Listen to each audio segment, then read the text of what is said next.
Depuis 1975, avec la mort de Franco et la fin de son régime, certains groupes de la société basque ont revendiqué l'indépendance du Pays basque.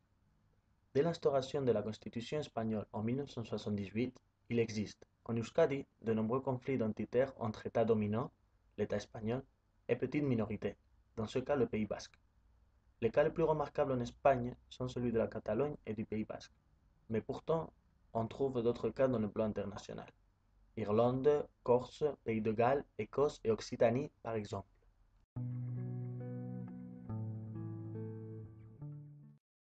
De tous ces cas, celui que nous traiterons plus en détail, c'est le cas qui nous touche de plus près, celui du Pays basque.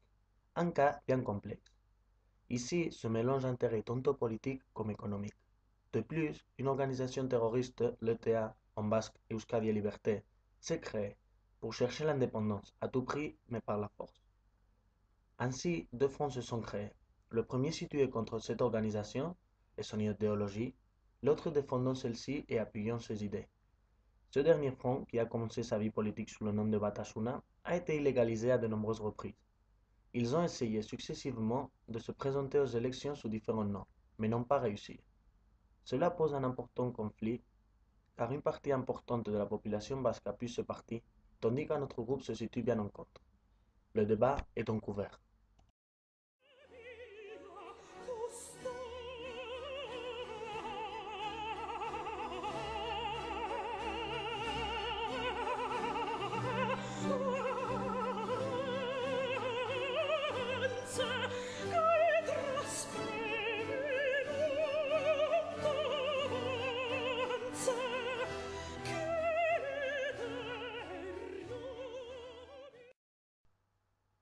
Quels sont les intérêts des différents partis et du pouvoir d'illégaliser ou pas Batasuna ou ses filiales?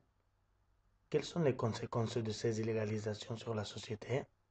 Les pertes économiques causées par les attentats ainsi que les assassinats provoqués par l'ETA causent-ils le rejet de la société à la légalisation?